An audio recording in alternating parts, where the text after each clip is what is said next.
is only for media representatives and journalists. So thank you very much for accepting our invitation and indeed turning out on this rainy evening. Before we start, I'll quickly explain the objectives of this event. We are launching a report by the name of price controls. When you look at the price controls in Sri Lanka, the first thing that we can see is when you compare the control prices and the actual retail prices, and we have taken the retail prices we have also done a retail survey, but before we move on to the retail survey, actually if you visit the government statistics department, census and statistics department, they have every week retail prices published in their website. So actually if you compare, I have only taken 6 main essential goods. If you look at the control prices versus the retail prices according to the government census and statistics department, there's a huge variance. From chickpeas, there's about a 11 rupee difference. From biryani, about a 33 rupee difference. For katta karavala, there's about 213 rupees difference. And this is not the survey that we did. That is the control price announced by the government. And when you compare from the retail prices available on their own site, there's a massive difference. So if you look at the reasons, what are the basic consequences if you impose a price control? And this has been very popular. Every time when we are reaching to an election, all the time the ministers comes and say, "Api mila පාලනය කරලා අවුරුද්ද කිට්ටු වෙනවා. ඔන්න අපි දැන් භාණ්ඩවල මිල අඩු කරනවා. පාරිභෝගික අධිකාරියෙන් දැන් භාණ්ඩවල මිල අඩු කරලා තියෙන්නේ. මේ තමුන්වහන්සේලාට ගිහිලා අඩු මිලට හාල් පරිප්පු සීනි මිලට ගන්න පුළුවන් කියලා තමයි හැමෝම කියන්නේ." But actually when you have a price control, there are 4 things that could happen. One thing is the sellers are inconvenient and they have to bear the fines. Indeed, when we did the research, I'm sure the Dilini and Ravi will share more insights on this. Some of the sellers said it's actually better off paying the fine and selling it above the control price, because that makes sense rather than selling it at the control price. The second thing is the sellers discontinue the products selling in the market. If you heard that video, the gentleman who is making hoppers, he said, "Abhi කාලයක් ආප්ප හදන එක නතර කරා." මොකද 2015 දී අතුරු අයව ඉදිරිපත් කරත් එක්කම ඉදිරිපත් කරා මිල පාලනයක් ආප්ප වලට සහ තේ වලට. ඇත්තට මේ මිල පාලනය තාමත් ඒ විදිහටම ක්‍රියාත්මකයි. එතකොට කරන වැඩේ තමයි විකුණ ගන්න බැරි නම් නවත්තන එක ආප්ප හදන එක. නමුත් අත්‍යවශ්‍ය භාණ්ඩයක ඒ වගේ දෙයක් සිදු වුණාට පස්සේ භාණ්ඩය සම්පූර්ණයෙන්ම වෙළඳපොළේ ඉවත් වෙන්න පුළුවන්. විශේෂයෙන්ම ඖෂධ වර්ග වලට මේ දේ මේ විදිහටම සිදු වෙන්න පුළුවන්. ඊළඟට වෙන්න පුළුවන් දේ තමයි තත්ත්වයෙන් සහ ගුණාත්මක භාවයෙන් අඩු භාණ්ඩ වෙළඳපොළට එන එක. There will be multiple low quality products and goods will be entering the market. If you look at the video, potatoes, onions, it will be importing from multiple countries, from China, from Pakistan, from India. So generally when you have a price control, they import the lowest quality product item, which will have also long-term consequences, which has been also revealed in the research we did. The final thing that could happen is creation of black markets. When you don't have products, there will be automatic black market will be created. So those are the main 4 things that we have found out. And an ideal situation happens in Sri Lanka, and according to our findings, it's very clear. There are main 4 things that has happened. One is the price control. That is, it is not capable of bringing down the cost of living or the prices of essential goods. And on the other hand, this also allowed the space to enter low quality goods and services into the market. And except what we have realized, the enforcement is a little better on the products which are being manufactured by the multinationals and the large corporate. So the milk powder, cement, cooking gas, that has been adhered according to the price controls, because of course the multinationals and the large corporates are manufacturing it. And the price controls bringing uncertainty for traders, because they also tend to, when they impose the price controls, the business environment is volatile, so they don't import goods, so they are not competing in the market. So these are the 4 things happening. In the Sri Lankan context, the second point is what is often happening, where they import the low quality products. Quickly moving on, our conclusion is very simple. Price control is nothing but a political theatre. ඡන්දයක් ලං දෙන මේක අහිංසක මිනිස්සුන්ව රවට්ටන්න දෙන ගුරුවක් විතරයි. මේකෙන් අඩු වෙච්ච මිලකුත් නැහැ. වෙළඳුන්ට වෙච්ච සිතකුත් නැහැ, පාරිභෝගිකයන්ට වෙච්ච සිතකුත් නැහැ. ඒක අපේ සමීක්ෂණය වගේම රජයේ මම කලින් කිව්වා වගේ රජයේ සංඛ්‍යාලේඛන දෙපාර්තමේන්තුවේ රජයේ පාරිභෝගික අධිකාරියේ මිල පාලනය දෙක සංසන්දනය කරාම ඕන කෙනෙක්ට බලා ගන්න පුළුවන්. So we would like to do four recommendations in this context. One is foster competition and improve productivity. That is the main thing how we can bring down the prices. The example that we would like to bring out is the Sri Lanka telecom reforms and the telecom sector. If you remember, earlier it was charged for CLI, international calls, incoming calls, and it went up to about 22, 23 rupees. But finally I remember there was an advertisement from Lanka Bell. ගෙදරට call එකක් ආවොත් Lanka Bell එකෙන් ගෙවනවා කියලා තරමටම තරගය වැඩි වුණා. So the best thing that how could we bring down the prices is foster the competition, and also we recommend to gradually ease off these price controls and provide improve more choice and quality. So there will be also reasonable products will be available in the market. Also there will be high products available in the market. People have a choice, and simplify the uniform tax system. Because the other thing is, if you look at on the price controls, the government also imposes a tax. For instance, on bee onions, they have a price control. They have a super commodity levy at about another 20 rupees. So that's unfair. If you really want to bring down the prices, you can cut off the special commodity levy. And this tax system is also complicated. So that has to be simplified, and also initiate modernization on agriculture, because those are the main products that has been imposed the price control. So that's about it, the gist of the report. Now I would cordially invite our eminent panel to discuss about this more, and indeed you can throw questions to the panel. But before that, I first invite Ravi Ratnasabapathy to hand over the first copy of the price control report to Travis Gomes from Frontier Research. So I cordially invite Ravi and Travis up here to hand over the first research report copy, which has been produced by Advocata under the theme of price controls political theory. Ravi and Travis, please join here.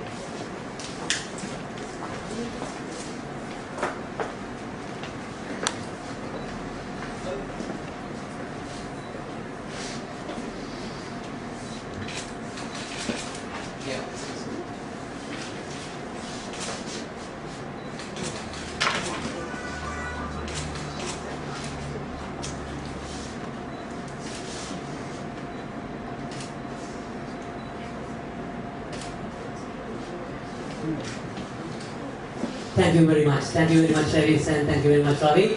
Now I cordially invite Dilini Jayasuriya, the Managing Director of Breakthrough Business Intelligence, who conducted the customer and the retail survey of this study, to join the panel discussion. And I also invite Travis Gomes, representing Frontier Research, to join the panel discussion. And Ravi Ratnasabapathy is the Resident Fellow of Advocata Institute, and to moderate the panel discussion, I invite Anuki Premachandra from Advocata Institute to moderate the panel. Anuki, over to you. I'd like to introduce, Ramnath actually introduced panel today, but I'd like to go over who our panelists are. So we have Ravi Ratnasabapathy, who's the resident fellow at the Advocata Institute. We have Travis Gomes, product head at Frontier Research, who contributed greatly to the industry surveys on cement, pharmaceutical and dairy that you'd see in our price control report. And we have Dilini Jayasuriya, the Executive Director of Breakthrough Business Intelligence, whose market research contributed to understanding the story of the traders who are affected and are the victims of price controls. So my first question is actually a very general question on price controls that I would like to ask Ravi. So Ravi, you looked at the day-to-day items that are controlled, things that go into a monthly good basket of a family. Would you share your insights on what you found out? What we set out to do last year, I think the government imposed price control on about 16 different items from the existing controls, things like dal and sugar, but they extended the list. So we want to see how far this will actually work in practice. What we did is we went to the Consumer Affairs Authority website, which is the authority that is in charge of actually implementing or enforcing the price controls. Unfortunately, the website, like a lot of government websites, is completely out of date. It had a lot of things that were no longer price control, control prices were old. So then we had nothing to go on. So what we did is we rang the department and the authority, and unfortunately nobody there also had a price list. So now the prices are actually imposed by gazette notification. So what we did is we visited the place and we extracted the gazettes one by one and we compiled the price list. And then we compare this with the Census and Statistics Department weekly survey of the market prices. What they do is they survey all the main markets in Colombo, not the supermarkets but the public market. So they have an average from that. So I have a, shall I go through all the slides or whatever? Okay. So what we did was we just did a few slides that sort of tells the story.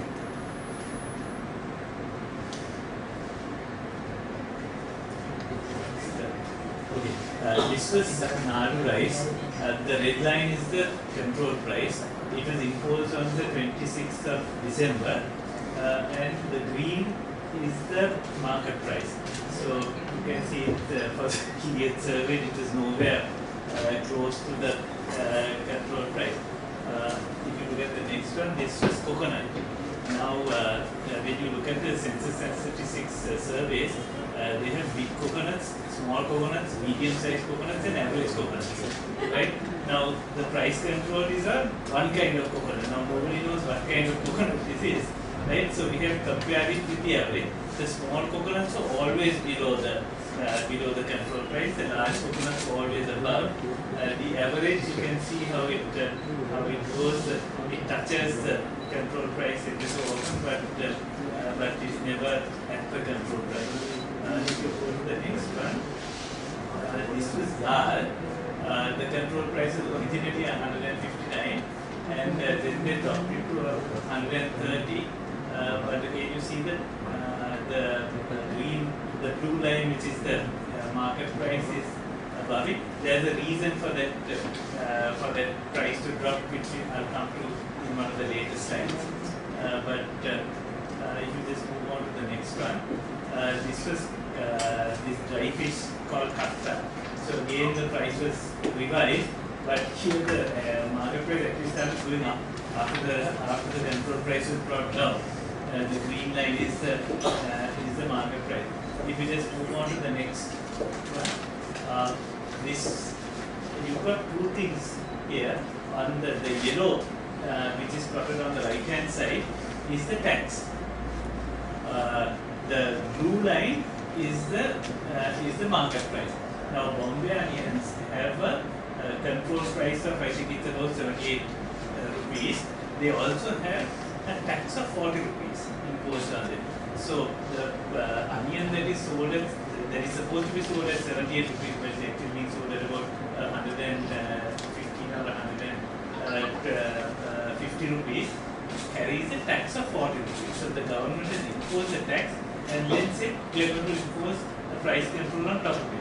So now if you look, the control price is there, nothing's changing, the market price is going on its own in another direction. But when the tax is cut in the last budget, you see the market price gradually starting to decline. It actually, for the first time, it goes below the control price, and then the government increases the tax again, and then the market price starts going up again. So the taxes play a bigger role in the retail prices than the actual control price. If you go on to the next slide, that's the same thing with potatoes. The green is the control price. The moment the tax, green is the market price. The red is the control. The moment the tax comes down, the prices start to fall. The tax goes up, and the prices start to rise again. I think there's one final thing for dal. I think you saw that earlier, the drop in the control price and the market price was falling. You see, there was a small tax on it. There was earlier, at one time, there was a very big tax, about 40 rupees. But last year, they had cut it, and then they cut it further. So when that tax came down to about 1 rupee, the market price also started to fall. The thing is, now prices are actually signals in an economy, and they contain information for buyers and sellers. That's what actually coordinates activity within an economy. Our government can control the price, but they can't actually control the underlying fundamentals that lie below. What usually happens is various distortions and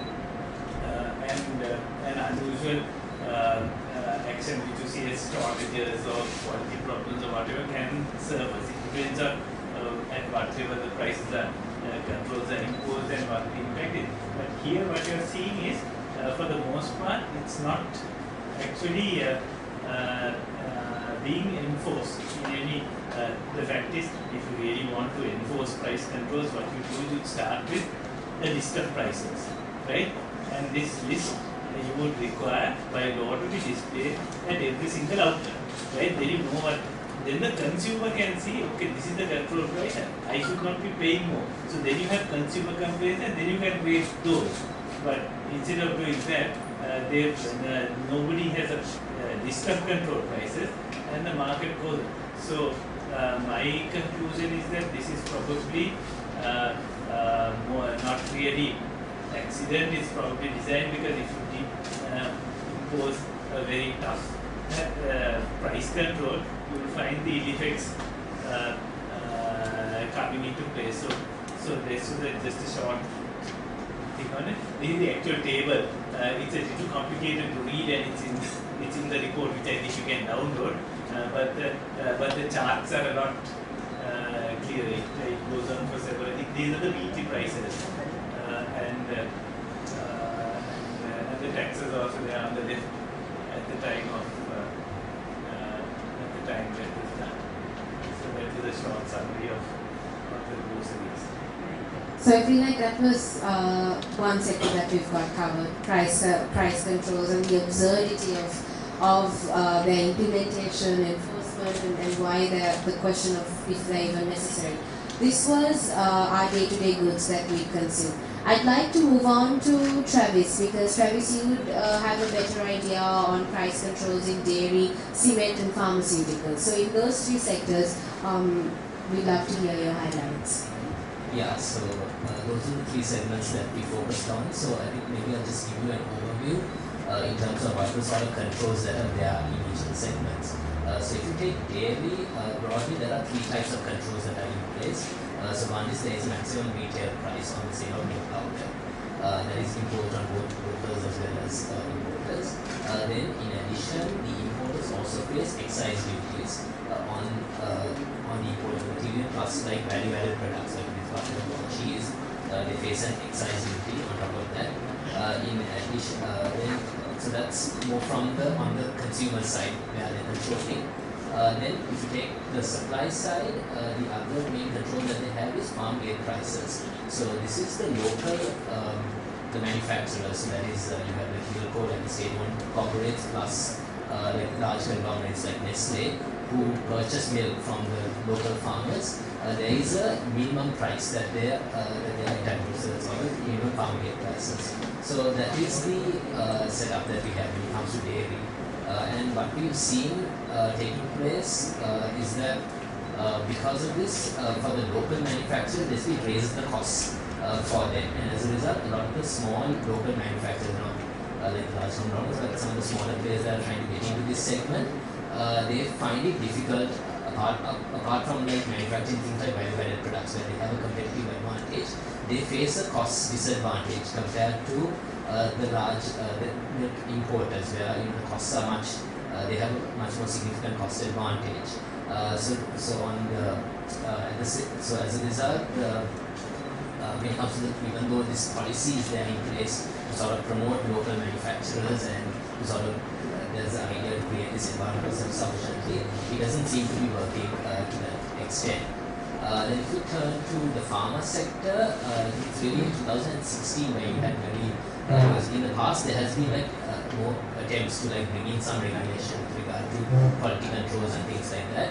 But it's really 2016 where there was a big change, which was they imposed a maximum retail price on generic as well as branded drugs. And what happened was that at the point when they implemented it, was more or less like an overnight thing that they implemented this, there was no warning. And what happened was for these 48 or so drugs that they implemented at that time, basically if the price of the drug was above the maximum retail price, they had to bring it down to the maximum retail price. And the ones which were below, they were not allowed to raise the price. So it was more or less the prices were frozen. So that if you take the dynamics of that, again, I mean, the intention has been to sort of to promote local manufacturing. But the idea was that a lot of the local manufacturers here, at the moment it's very small in terms of the contribution, it's like about 10%. So they are mainly manufacturing generic drugs. And whereas most of the imports are for the branded drugs. So the idea was to sort of create a more level playing field by bringing about this MRP. But what has been happening is that it has caused a huge stress on a lot of the producer, a lot of the particularly the importers have been severely affected by this because these MRPs is like in no relation to sort of like the market forces that are taking place. So a lot of these drugs are imported, you are paying in dollar terms, and so it's not linked to any exchange rates or things like that. So even recently, there has been something that the importers are calling for. It has to be something in line with the market rate. If not, they can't. This is not something that they can sustain on. Then finally turning to the cement, the situation is a bit more different there. So there again on cement, the main control that they have is on cement. They have imposed a maximum retail price. But there what's happened is that the maximum retail price varies by the brand and the company that is producing the cement. So it's only imposed on 50 kilograms bag cement. But what we see is that there is much more. It's not something. If you compare it with pharma or dairy, this is something where the producers are actually involved in like setting the maximum retail price. So what they do is they sort of have a discussion with the government, and what they do is then if there's a cost increases, like particularly if the fuel prices are going up, if the cost of importing the raw material is higher, electricity prices are going up, what they do is they kind of negotiate with the government and they raise these MRPs, which tends to take place, after like a slight lag. So because of that, if you take the consequence of that is that a lot of the manufacturers, they still kind of complain that even this maximum retail price is not enough for them to sort of to sustain the businesses. But if you look at the sort of situation that we have with cement, cement is not something, it's a very costly industry to get into, and Sri Lanka as a manufacturer does not have a competitive advantage compared to other regions. So a lot of imports can come in at much cheaper prices. So this maximum retail price kind of keeps the market at an elevated level, because if this MRP is removed, what we feel can most likely happen is that the cement prices could potentially come down, because there's enough potential for imports to come in. There is, unlike with other construction materials like tiles, there is limited restrictions on cement coming in. So with imports from Pakistan, India, because of the FTAs, they can bring it in at zero duty. So we feel that if you remove the MRP, that I think might be the likely scenario that can happen, because the cement prices might come down, which is good for construction. So thank you, Travis. That was actually quite good insight on the bigger industries. I am going to move to Dilini now, because since all of you watched the video, you would have an idea of what the sellers had to say, and I feel like that is very important in the conversation of price control that we often tend to neglect sometimes in mainstream media. So Dilini, give us your insights, and I'm sure you have stories to share from your market research on the point of view of the sellers and the impact to them of price controls. So let me take you through our research and the context in which we went and gathered perceptions and opinions of the traders. Now, we did this research in two phases. One was a qualitative phase, where we went and made a small sample, got their insights about price controls. Now, one of the most important things is when we met traders right across, from wholesalers to tea and coffee shop owners, to even farmers. When we asked them, what does price control mean? There was a confusion amongst them about this MRP that we spoke about earlier, and the government imposed price control. So in the report you will see from a statistical perspective, we've given the numbers, there's somewhat a confusion in the market to begin with. What is the difference between these two terms? So where we saw that the market had a vague knowledge about it, we went on to educate them and say, have you ever come across a situation where the government has imposed a price on the products that you sell? Then they went on to say, yes, I am somewhat aware of the product. So I go back to the point that Gananath and Ravi made. This ambiguity on the list of price, on the list of goods that are price controlled, right? So if you are a trader, if you are say an entrepreneur who's starting up a small shop, you're not really sure about what the list of goods are that are price controlled to begin with. So that's one major barrier. Second thing is going back to the methodology. Once when we got these insights and the underlying nuances about price controls that the value chain partners had, we went on to quantify them. So in the quantification stage, we went on to a statistically valid sample and got their perceptions, which will hold true to the entire universe. So let me just go back and talk about some of the insights that we gathered. So first thing is there's ambiguity about what is price control. Second thing is if there's price control enforced, we would expect naturally, there's a law in place for someone to go and look at whether the compliance is happening. So what we saw by and large is there were importers who were heavily regulated. So once a quarter, the authorities would come and check whether they are selling based on the specified prices. But you go down to something like tea and hopper shops, rarely does the enforcement authorities come. So it kind of gives them this question, okay, why is it in the market in the first place? So who's really benefiting out of it? And when we spoke to a majority of the value chain partners, they clearly felt this was clear election propaganda. What they said is no one else is benefiting except the government. Only the tea and the hopper shops and the farmers were kind of saying, perhaps it's the end consumer who's really benefiting. But they themselves were consumers, they said, you know what, when price controls are in place, we are left with only one main option. That is to be looking at bringing the cost of production down. So in terms of what Travis said also, when you are looking at bringing the cost of production down, you are looking at the cheapest way of sourcing. So if you are an importer and if you have 3 countries that you are getting your potatoes and your rice and your bee onions from, you will look at going to the cheapest source and buying it from them. So with that, the so-called beneficiary, the consumer, is going to end up, that's you and I, we are going to end up getting something that's totally perhaps unsuitable for human consumption.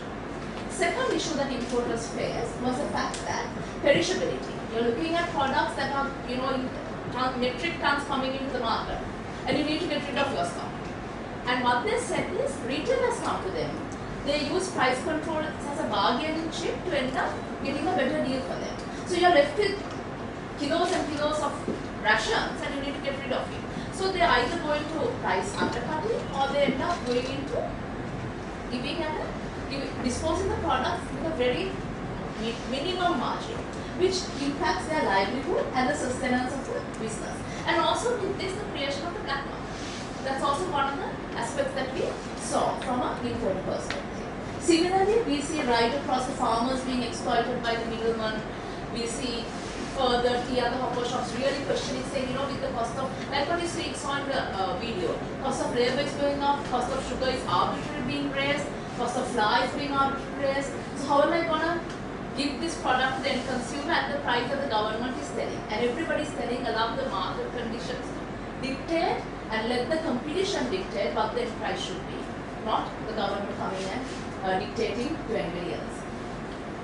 That was a very strong message, actually, Dilini.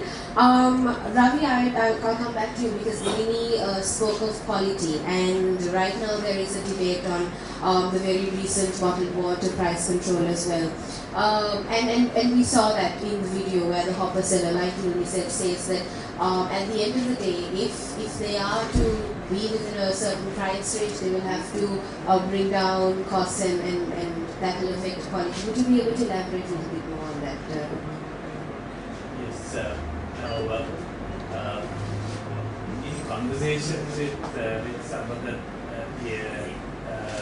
with what came out from Dilini's surveys, that there would what traders were doing was that they would try to source the cheapest possible thing that was available, and because the prices and the price controls would change ad hoc, and the taxes would also change ad hoc.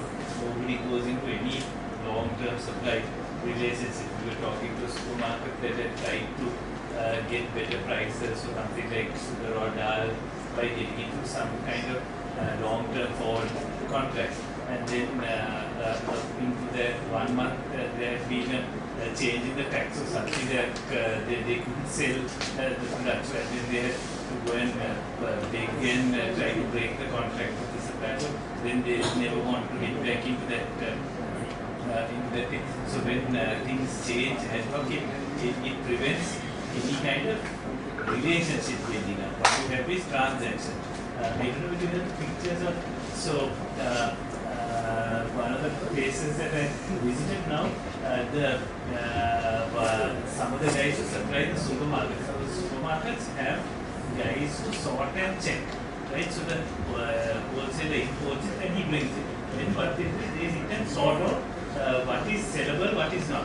Now the supermarket keeps all the good stuff to put on their shelves, and they return things like this. Now this is a set of onions.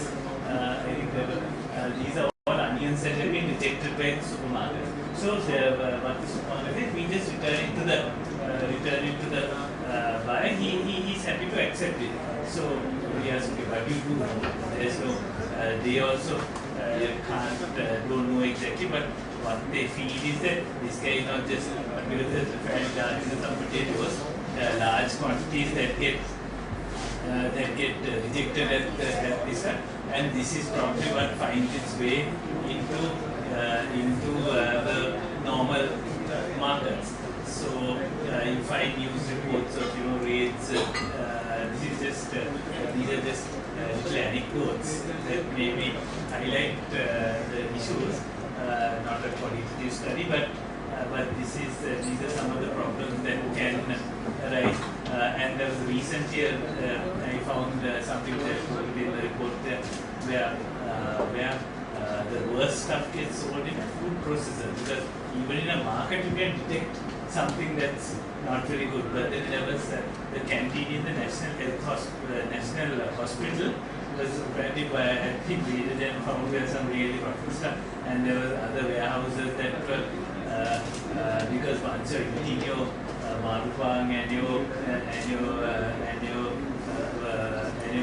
roti, you don't know what the potato had made it. So the very worst ends up in food processing. So these are the stories that we picked up on. Thank you, Ravi. I actually really want to bring this question at Travis actually from the report. So Travis, something that you brought up was on price controls in the cement industry and how this affects construction as a whole. But can we dive into it a little bit more, because this is a very interesting conversation to have. So can you explain to us exactly what price controls in cement would lead to in the construction industry? Yeah, so if you take overall, through these price controls and these various measures, I guess the ideal situation you want is where you want cement at a cheap price and high quality cement that you want to come into the market.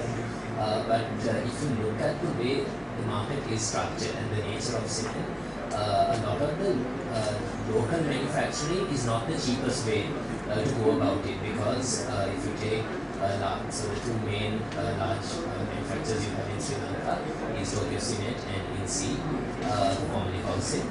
So there, what they have is they have, in the case of INSEE, they have in Brooklyn, they have their main factory where they extract the limestone, and from that they manufacture the cement. If you take Tokyo Cement, what they do is they import what's called clinker, and that is refined, and that is what's made into cement. Okay, but if you take Sri Lanka, in general, that process is extremely, it's not very cheap to do that. Even if you take so one is that there is limited opportunity to expand that. So there's very few, so you have to locate the plant close to these lime deposits. So apart from Puttland, the other major thing you have, where we have large limestone deposit is in KKS. There again, some of the private companies and state has also been looking to revive that. But what they find is that the economics of reviving that is not suitable. I think the cost of extraction would be very high. So, and at the same time, companies like Tokyo, what they do is they import the clinker, as I said, they import the clinker from abroad. Again, there the cost is in terms of, the shipping, the transport cost of that, because it's like very raw material that you're producing. So actually the cheapest way to bring cement into the country is actually to bring the finished cement and do the bagging here, which is what companies like Architect do. And even Tokyo has like some of the operations where they bring the finished cement from like regional countries like India, Pakistan, where they have huge economies of scale. They have large limestone deposits, they have huge economies of scale, and they just do the bagging here, and that's actually the cheapest source. And you can actually see that in terms of the data that's provided by the census and stats, and even by the MRP, because this, as I said, this maximum retail price, it's varied by the brand and by the manufacturer and the brand. So actually, if you take local brands like Tokyo, INSEE, their maximum retail price is higher than it is like an importer like Lucky Cement. So that really reflects the cost differences that they are facing. So actually, what we feel is that by removing the MRP, it's possible that we might be able to bring in cement at a cheaper rate. But at the same time, the concern that we have is to make sure that you have the right quality of cement is what comes in, because when it comes to construction, this is an integral part of it. And if you take most of the different types of construction that you do, cement accounts for close to like 30% of the value of that construction. So having poor quality cement is it's a recipe for disaster in the long term. So you need to make sure that that high quality cement comes in.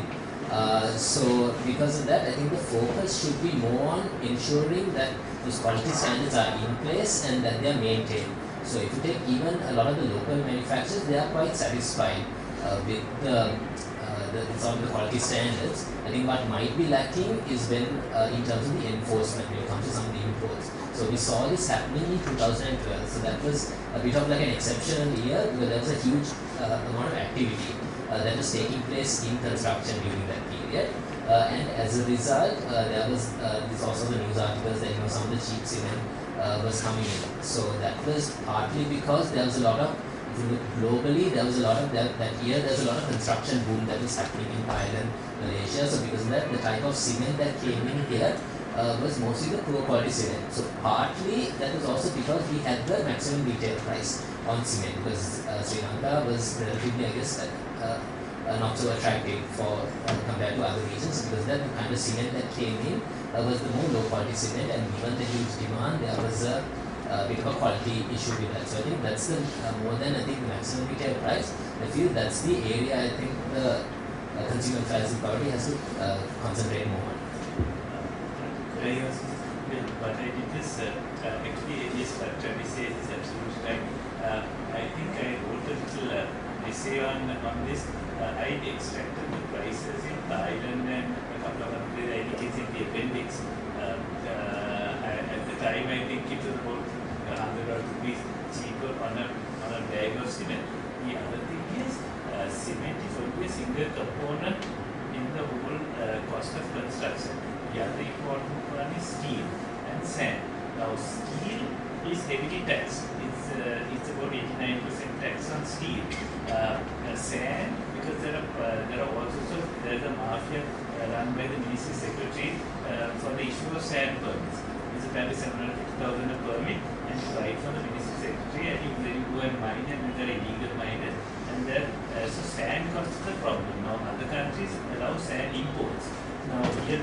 knows whether you can or you can't. I tried to find out, and I went round in circles. Overall construction cost because of these and then other taxes.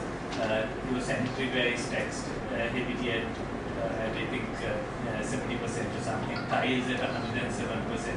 The electrical fittings, the wiring, everything that goes into a house is heavily taxed. So there was an architect who estimated that our costs of construction in total are about 60% higher than Thailand and Malaysia. So while you say you're controlling cement, right, you haven't looked at any of the other components and you haven't looked at the overall thing. So I've explored some of these things in one of the an essay. It's not I've just it as an appendix to the report, but there are some interesting contradictions that you find in the policy which is there. Thank you for that insight as well, Ravi. I'd like to open the floor for questions actually. If there are any questions, we can pass the mic around and then the panel can entertain these questions.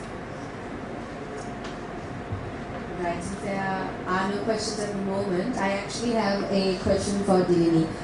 Dilini, in the video, at one point, one of the hopper sellers, he says that he'd rather, one of the rice businessmen actually, at one point he says, I'd rather pay a fine than adhere to the price control. I found this very surprising actually.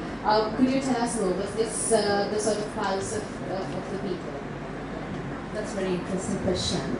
See, when we went to do the survey, we found it very difficult for people to be responsive towards us. Now, having done surveys for like a really long time, you go and speak to consumer about their purchasers, you speak to retailers, they're generally open about many things. But the moment our enumerators went and said, I want to understand at what price are you selling a particular product at, we were initially suspected for being undercover government agents. Right? Not a place that we want to be, but that was the initial response. So having said that, the execution of the survey took a lot of time for them to warm up to us. And when we said we are an independent research agency by the name of Breakthrough, only they kind of really needed to check our credentials and open up to us. So going back to your question, when we ask them, when a price control is imposed, what's the first thing that you do? Couple of answers. One is, what they regularly do is temporarily adjust the price. And this temporary adjustment is only for about 4 months. Because that's the time as a price control is imposed that the authorities come and do checks if at all. Second thing is, they say even if I know that I'm selling above the control price, I would rather opt to pay the fine of, which is nearly $5,000. Right? This is right across importers, right across retailers. They said I'd rather pay the fine and go on with business as usual because I don't lose out much. If I have to sell per kilo at the control price, my loss is greater. So we saw this sentiment right across where people said in a way there was lack of respect for authority. It was this whole question of why is it there, lack of comprehension and lack of clear benefit really made them resort to the options that they were doing. I mean, even in the video we saw the case study of just one hopper seller, which is perhaps the story of all hopper sellers. They said, I'd rather not sell it. Give it 2 months, the whole fire dies down, let me go on at the price I want. So this is what we see as the reality in the market. And I'm sure as consumers, all of us have experienced this. That's entirely true. As consumers, we have to always we always see this in the news. Actually, something very recent in the news is the bottled water price control. That as consumers, you'd think and you feel like it benefits you, but it actually doesn't. As we've been discussing in terms of quality, and that Ravi I'd like to talk to a little bit more about as well. But before that, if there is any questions from the audience, we'd like to take them. Yes.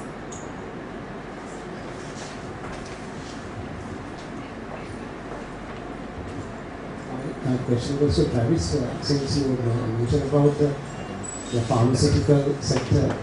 When the price controls were introduced, the pharma chamber, they were saying that a number of brands would not come to Sri Lanka because of the price controls. We're not taking the, sort of gathering the details. Did you find any instances like that? Whether the pharmaceuticals have, the companies have stopped importing? So at the time we did this research, I think the price controls had just been implemented. So I think at that time, I believe that when we spoke to some of these companies, I think they said that they're facing a lot of pressure from their the principles that this is not a very sustainable situation, and they're actually calling for that these that you need to have like a maximum retail price that's tied to like the depreciation of the rupee, as well as tied to basically what they were saying was that it does not provide any incentive for companies to innovate. So they were proposing that if it was a drug that has been manufactured in the last 5 years, within the last 5 years, they should have like a grace period, or they should have a different rate. So, but I think the importers particularly were not happy about this. But I'm not sure of any specific instance where the drugs have been withheld or not coming because of this. And also about the things that you said about the cement industry, I find it really interesting. Are you sort of implying that the cement industry is behaving like a cartel in Sri Lanka at the moment? So you get this. It's because of the nature of cement as well. You can't like really. The size of our market is not enough to have like a large number of players anyway manufacturing here.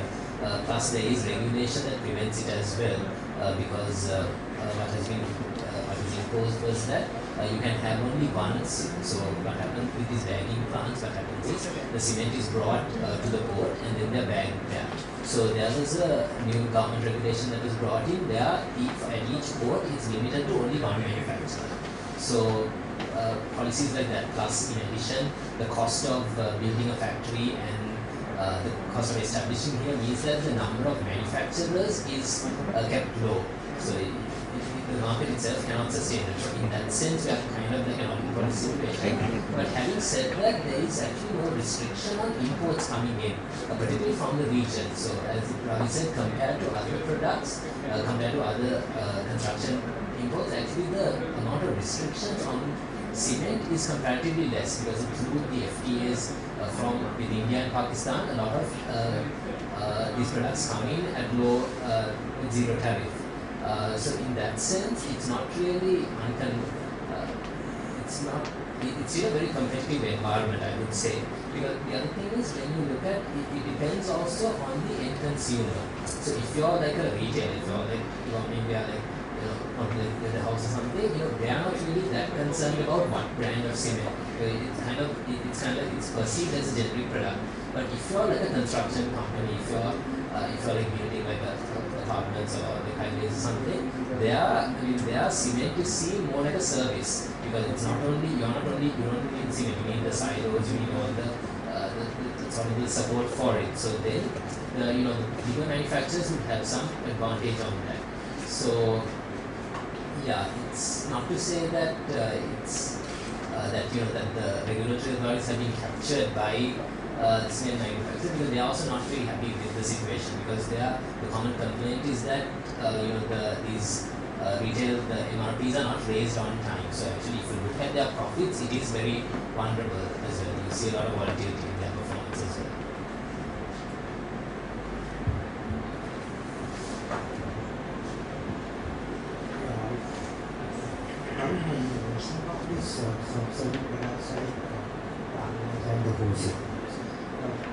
What are the difference between the wholesale price for the retail price is very big difference. Go to 50%, 60%. Constant excise for you say pay excise for certain by excess health food. Yes. It's 22, 23 rupees, but when you buy from retail market, it's 65, 68. There's a huge difference. So do you think that this government imposing taxes for these products has to control the price? If they don't do that, if they impose any taxes, the prices will further go up. So don't you think that it's not it's a kind of Sorry, if I understand, you're saying there's a lot of taxes on things. In the wholesale price and the Retail. price is huge difference, about 50-60%. Okay. Sometimes government impose taxes on retail price. Right. Just to control the price, they put a C on that. Yes. So why you are saying that something price cut? But if see, Classic examples, the exercise. right. Wholesale price, retail, Right. 22 rupees, where expense. Okay. If you go to buy in bulk, you can get another discount. But when it comes to the retail price, the prices are very even. Very Right. high. 22 rupees size book. Retail price comes to about 65, 66. That's the. So it's there is some need for Right. Right. I do know that exercise books are heavily taxed because yes, yes, yes. Right. Right. Right. Without understanding the exact structure of the market is a bit difficult question. Answer the exact question because you need to know how the retail margins work. Usually the retailers would keep 10 to 15%. How many hands are there in between? Is a question, but that's interesting because in a separate thing that we're working on now, we found that exercise books are heavily taxed. Only for exercise. Yes. Other products have Right. essential items. Right. Well, what I would say is, for example, one thing I did want to mention additionally was that now the reason they say they're imposing price controls on things taxes on onions and on potatoes is that you need to protect the local cultivator. So that's an argument that we hear. But if you look at if I can have a copy of the report, there are the prices of the local onions and the local potatoes are very much higher than the control price and very much higher than the import price, even after the importer paying a tax. If I look at potatoes,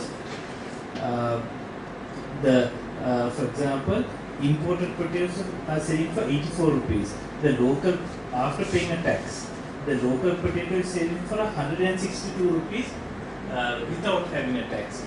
The difference here is a question of productivity. The same with onions. Locally produced Bombay onions only seasonally available. In December, 183 rupees. In the imported onion was selling for 150 after paying a tax. Now productivity is something that the government should now, instead of giving you price or tax support to encourage local agriculture, what you need to do is understand how to improve productivity. Now, in conversations with people, again, not a good study as such, but in conversation with some people who are into agriculture, what we find is that to get good, it's about output over input. So you need to start with good quality seeds. You need to grow them in greenhouses. We lose a lot due to pest attack. You get the wild boars, you get the bandicoots, you get the other things going and eating the crop. Then post-harvest losses, then transport costs. So there are a lot of these because you've got very small, very fragmented. The output that the farmer gets is very low. So that's what causes the. So when we say in the report that the way to bring prices down is to improve productivity, it's through methods like this. So when you say productivity, you don't mean that the farmer needs to slave and work harder and harder or take lower wages. It's about increasing your output. And what will happen sometimes, okay, if your output goes up a lot, then you get gluts, and then prices fall. But then that's where you have to have post-harvest processing to turn them into chips and into value-added products. So that and of course things like potatoes can be stored for a while. So it's things like that that the government should do even in paddy. Until the recent drought, there was a 50 rupees a kilo tax on rice. You could bring imported rice for 40-50 rupees, but because the local rice was say the cost of production was so high, and it was retailing in the 90s, you have to have this huge tax. After the harvest failed last year, they abolished the tax, and if you notice, the rice prices have slowly started to come down. So that's what productivity is about. I couldn't answer your exact question about the structure of that market, but it's something that I'd be interested to see what the retail, how the retailer wholesaler margins work. But there again, we hear that there's a new supermarket coming into town called Spa. So a few of these, what we've noticed in the West is that when players like Amazon and Walmart was the least of venture, they drove down prices for consumers everywhere by bringing in new competition. So we are happy with Cargills and Keys, but if a new player comes in, they might cut margins and sell out. So that's the kind of thing that we'd like to sort of get at. Your wholesale retail margins, if they're too fat, increase the competition. The question is, you mentioned about different prices. You mentioned that the standard price was 75 rupees, but farm gate price was, I can remember, vaguely, it was 35 or 40. Right. But we are in huge terms, mass retail market, it's 75. So why is it so huge difference? Yeah, again, we have to see what the medium sell. Too much of yes. intermediaries.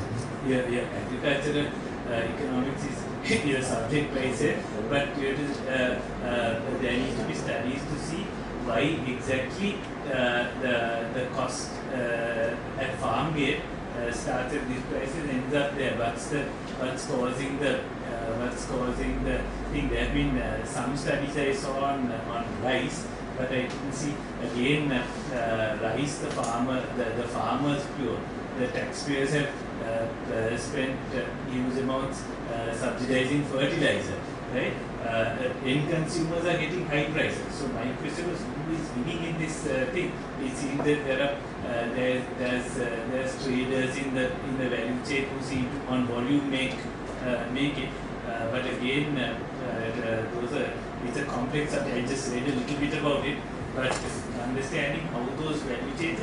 Again, what I'm told is that rice trade is controlled by two main trade. I don't know how it is for coconut, but it's possible that if you don't have enough competition at that level, you find that they are able to keep fat margins and consumers get high prices. So it's attacking those issues. Why isn't there more competition in the coconut processing and trading thing? What's preventing people getting in? How do you make it happen?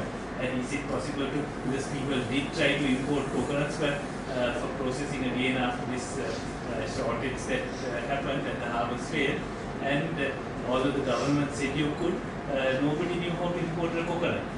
You went from the coconut cultivation to the Ministry of Agriculture, because I was trying to help a friend import coconut, and we couldn't figure out how to import a coconut. Then one bold importer imported a consignment, and that got rejected in quarantine. So then that went for a 6, and then nobody knew how to import a coconut. Then after 2 months, another bold fellow tried, and then everybody was in the industry was sitting to watch to see how this guy can clear that consignment, and then try to follow that path.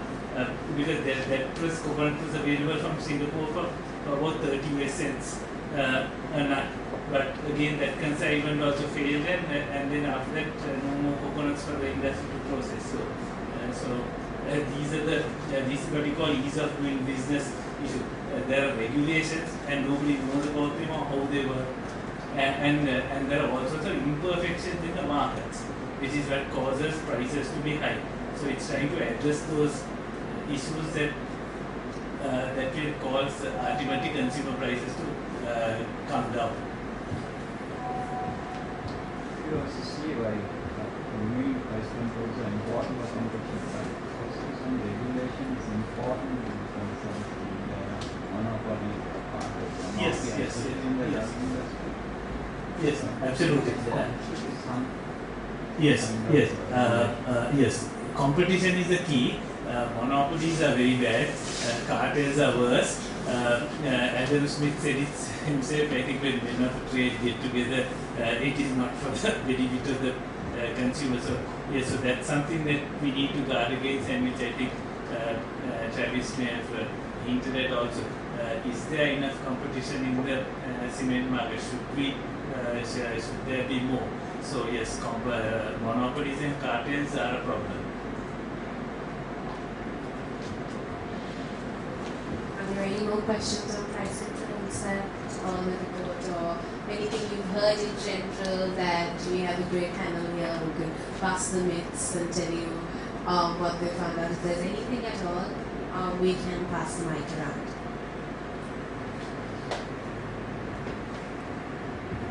Ravi, this is kind of a hypothetical question. We sort of thought about the scale or the size of the market and the competition. Because let's say, okay, you yourself said, let's say somebody like Walmart or Tesco might not want to enter Sri Lanka since the scale is so small, right? So, and the relation between the competition and scale. Yeah. So if these people are not wanting to enter the market, then what are the options you have? Like, to create the competition and, for the benefit of the consumer. A very good question. Now, ease of entry to markets. That's how easy is it to set up and start a business? How easy is it to get approvals? Are the systems and processes of approval clear? For example, our glorious previous finance minister announced that we would, his contribution to ease of doing business would be to open the register of companies 7 days a week, right? Now, and it costs you 20,000 rupees registration fees, and a lawyer himself from the UK who does business registrations and company incorporations in the UK told me he tried to incorporate his company here and he couldn't do it, it was too complicated. So you hire another lawyer to do it, and the total cost is 80,000 rupees. In the UK, you can set up a private company, limited company, using the model articles for a cost of £12, and it can be done in 24 hours, 2,000 rupees. Online, he said the UK lawyer secretary does incorporation for him in the UK. So now there are various things like this, in terms of the study by the Harvard CID group found that the biggest problem for industries is finding land, right? Available land. Land with access to water, waste disposal, other environmental regulations. So now these, we don't know exactly what's keeping businesses out, what's keeping. Of course, yes, we do have a problem that our market is small, which is why we keep saying for the way to grow is to export, because if you try to service a local market with limited buying power, you're going to get stuck. But finding and eliminating these causes that make business difficult, because I'm not a retailer, you're not a retailer, we don't know what's driving the mindset. But if things are easy to start, then perhaps you might find other people getting into it. People spot gaps in the market, they are not satisfied with something, and they start business. So it's all about how about making the processes as simple and as transparent and the costs as easy as possible. I think that hopefully would encourage people to come in. Just to add on to Ravi's point, I mean, in the same way that it might be difficult for a large player to enter the market given they don't see the value in terms of the scale. In the same way, these kind of policies don't really actually help the local industry to flourish. So if you take in the dairy or the pharmaceuticals, actually so they are imposing all these farm gate prices and the MRP in the hope that it is for local production. But actually, if you take, we don't really have like a competitive advantage or like an actual advantage to do this. So even so when it comes to like milk production, even if we like import cows from abroad, there's limited land mass that we have where you can actually do this to the scale that you can actually compete with countries like New Zealand. So even despite the MRP, despite all the excise duties that are there on the imported milk powder, they can come into the market because of the sheer scale that they have. So similar thing with the pharmaceuticals as well. So I think with the pharmaceuticals, what they are hoping is that through these FTAs and through that they might be able to make this into like a regional manufacturing hub. But that is something more long term, and it's again we have to like see actually is that an area where we have some advantage in relative to other countries that are also probably looking at this. I had a final comment to answer your question on pharmaceuticals. Again, I haven't done the research on pharmaceuticals to really realize what products are in the market and not. But a simple observation that we've had is a lot of the drugs, when you speak to the leading pharmacies out there, they end up saying the importer hasn't brought in, they'll wait for the next shipment. And we've heard this more often than not, saying the last 6, 7 to 8 months. And we feel that there could be, price controls could be a factor which has hindered smooth operations and availability in Sri Lanka. That's just an observation. If the audience has any more questions, we have a few minutes to entertain them. Dilini, the survey was in Colombo only, or did you go outside? And if it did, was there a difference in the prices that you saw? We did the survey in Colombo, Gampha and Anuradhapura. Colombo and Gampha were selected as they were very high consumption markets. Anuradhapura was selected essentially to capture the farming community. In terms of the prices, see, if you look at something like tea and hopper shops, pretty much the deep rural you go in Anuradhapura, you find the prices are pretty much adhered to, right? That's not because there's a price control, it's because of the market factors of supply and demand and affordability. But in terms of going and checking the prices, that is not within the scope of work that we had. But essentially, when we look at, say, again I go back to the example of a farmer. How much is the farmer selling his rice to the middleman in Anuradhapura? It is at dirt cheap prices. You take someone who's doing 5-acre farming in some place like Casbaba, the person was selling at a slightly higher price because you had small communities who were buying. And so if you really look at it, once again, price control was one element that decided on the end product price. But if you really look at it, it's market factors that they were playing around. So to answer your question, yes, there was a price variation, but I believe given the lack of comprehension that people had about price controls to begin with, I believe the prices that they were setting about was based on supply and demand. Second thing was the fact that they were looking at setting prices to kind of cover the eyes of the authorities for a short term. So it was in a way very artificial, and then they go back to business as usual. I hope I've answered your question. If that's all the questions that we have, we'd actually like to wrap up our panel discussion now. Thank you, Travis, Ravi and Dilini for joining me and entertaining the questions. If there are any questions at all, you can visit advocata.org and we have the report live now. You can take a look at the report and write to us with any of the questions that you have. Thank you.